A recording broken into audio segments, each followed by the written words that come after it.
अस्सलाम वालेकुम। मैं Aamir Karim Baloch, welcome to my Balochi tube channel. मैं आप लोगों का बहुत बहुत शुक्रगुजार हूँ कि आप लोग आते हो, वीडियोस देखते हो, और लाजुम सी बात है कि मेरे चैनल पे माशाल्लाह भी अच्छे खासे व्यू आ रहे हैं और टिकटॉक अकाउंट से भी। तो बराए मेहरबानी करके अगर कोई मेरे चैनल पे न्यू है तो जाके चैनल को सब्सक्राइब करें और वीडियोस को लाइक करें और शेयर करें, बहुत बहुत मेहरबानी। तो आज हम बलूचिस्तान की हिस्ट्री में मस्त तोकली और सम्मू की लाजवाल मोहब्बत की दास्तान या कहानी को पेश करने वाले हैं। तो सबसे पहले हम शुरू करते हैं बलूचिस्तान से। बलूचिस्तान के मगरबी हिस्से कोहिस्तान में कोई भी बलोच ऐसा नहीं जो तोकली मस्त और सम्मू की कहानी से नावाकिफ हो। सम्मू से मोहब्बत करने वाले तोकली का ताल्लुक मरी कबीले से था और 1828 ईस्वी को कायान के पहाड़ के करीब एक बलूची गिदान यानी घर में पैदा हुए। इनके वालिद का नाम किरमो था, इसके 5 भाई थे और इनका वालिदा का इंतकाल बचपन में ही कम उम्री में हो गया था। लेकिन जब वो मस्तोकली 14 साल के हुए तो इनके वालिद का भी इंतकाल हो गया। हर बलोच खाना बदोश की तरह तोकली मस्त भेड़ बकरियों को चराया करता था, जैसे कि और लोग करते थे, भेड़ बकरियों को चराते थे। उन्हीं की तरह या भेड़ बकरियों को चराया करता था या उनकी हिफाजत करता था। अच्छा, बचपन से ही तोकली मस्त खामोशी इख्तियार करते थे। वो हमेशा सोचों में गुम रहते थे और कभी कभी सोचों में इस कदर गुम रहते थे कि रेवट की हिफाजत के दौरान वो भेड़ बकरियों की रेवट को भूल जाता था और रेवट इधर उधर हैरान होते थे। लेकिन तोकली मस्त अपने ख्यालों में गुम रहता था। सम्मू का ताल्लुक मरी कबीले से था। वो एक शादीशुदा खवातीन और 3 से 4 बच्चों की माँ थी। इनका शोहर का ताल्लुक भी मरी कबीले से था। तोकली मस्त अपने नज़मों में सम्मू को सम्मी या सम्मुल कहते थे। ये नाम बलोच खवातीन में आम है। अच्छा, एक दिन तोकली मस्त कहीं सफर कर रहा था। बारिश का मौसम था और शाम का वक्त था जब वो पहाड़ के नदियों को उबूर कर रहा था और आसमान बादलों से ढका हुआ था। अच्छा, वो पनाहगाह की तलाश में था। कुछ फासला तय करने के बाद तोकली को एक खेमा मिला और खेमे का मालिक आया और मस्त तोकली का इस्तकबाल किया और तोकली को खेमे में ले गया। बारिश बहुत तेज हो रही थी और तेज हवा चल रही थी और हवा ने खेमे की जो रस्सी थी उसको ढीला कर दिया था। घर की मालकान सम्मू खेमे से बाहर आई और खेमे की रस्सियां कसीटने लगी, मतलब रस्सियों को टाइट करने लगी। जल्दी रोशनी पड़ी और तोकली की नजर सम्मू पर पड़ी जो बारिश की वजह से सम्मू गीली थी और सर पर स्कार्फ के बगैर टेंट के बाहर खड़ी थी। इसके लंबे गीले बाल और इसके जिस्म को ढांप रहे थे। इस वाक़ये के बाद तोकली मस्त को सम्मू से प्यार हो गया था और वो हमेशा इस वाक़ये को याद करता था। सम्मू की खूबसूरती देखकर वो पूरी रात सम्मू के खीमे में बेहोश रहा, इतना उसको इफेक्ट कर लिया था। सम्मू के खेमे में बेहोश रहा। सम्मू भी एक खाना बदोश था जो पहाड़ों में भेड़ बकरियों की रेवट चराता था और रात को अपने बच्चों और शोहर की खिदमत करता था। तोकली मस्त ने जब इसकी हालत देखी वो उदास हो गया और इसे बर्दाश्त न कर सका।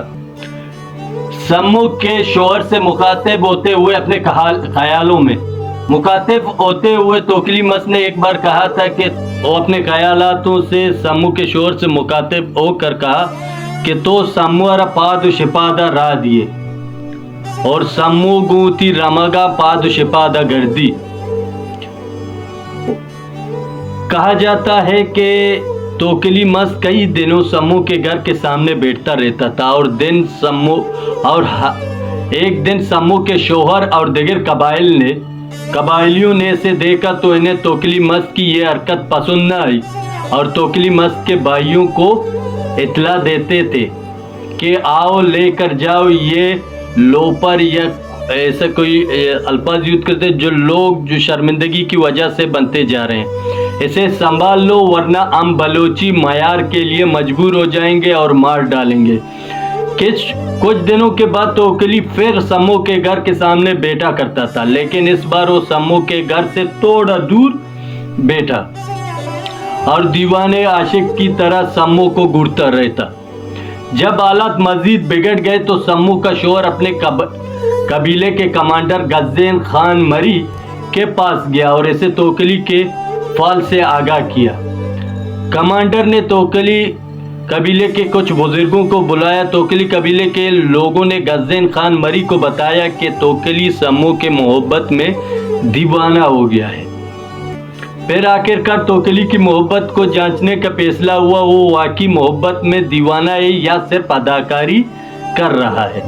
سردار غزین مری خود اس کی جگہ گئے اور توکلی کے سمو کے گھر سے کچھ فاصلے طے کرنے کو کہا۔ سردار غزین نے بھی 4 آدمیوں کو اسی جگہ بیٹھنے کو کہا جہاں وہ توکلی کو دیکھ سکے لیکن توکلی انہیں نہ دیکھ سکے۔ پھر سمو کو کہا گیا کہ جہاں توکلی مست بیٹھا تھا وہاں اکیلے جا کر اس سے ملو۔ توکلی نے جیسے ہی سمو کو دیکھا وہ چیخا اور بے ہوش ہو گیا، اور سمو کوشش کر رہا تھا کہ توکلی کو ہوش میں لائے۔ ایسی توکلی کی آنکھیں کھول کر سمو کو بہت قریب سے دیکھا تو وہ پھر چیخا اور بے ہوش ہو گیا۔ یوں جب سمو اس کے پاس بیٹھا تھا تو اس نے آنکھیں کھولے، سمو کو دیکھا اور پھر بے ہوش ہو گیا۔ آخر توکلی کو اس کے حال پر چھوڑ دیا گیا اور سمو کو واپس بلایا گیا۔ اس کی جگہ پر چھپے ہوئے عین شاہدین نے سردار غزین کو تمام واقعے سے آگاہ کیا جو انہوں نے اپنے آنکھوں سے دیکھا۔ پھر سب لوگ متفق ہوئے کہ توکلی واقعی سمو کی محبت میں دیوانہ ہو گیا ہے، اور مری قبیلے کے لوگوں نے سمو کے شوہر سے کہا کہ اب توکلی کی نیت پر شک نہ کرو، وہ ایک وفادار عاشق ہے۔ اس دن سے توکلی کو مست نام دیا گیا۔ اچھا، اس عرضی کے بعد سمو کے شوہر اور قبیلے کے دوسرے لوگوں نے توکلی کی محبت پر شک نہیں کیا۔ کچھ دنوں تک توکلی سمو کے ڈیرے کے سامنے بیٹھتا رہتا تھا اور کچھ دنوں بعد پہاڑوں پر جا کر دیوانے عاشقوں کی طرح ادھر ادھر سوچتا رہتا تھا۔ ایک دن سمو کے شوہر اور دوسرے لوگوں نے توکلی کو قتل کرنے کا منصوبہ بنایا۔ ایک شام توکلی پہاڑ کے کنارے کھڑا تھا کہ ایک آدمی آیا اور توکلی کو پہاڑ سے دھکیل دیا۔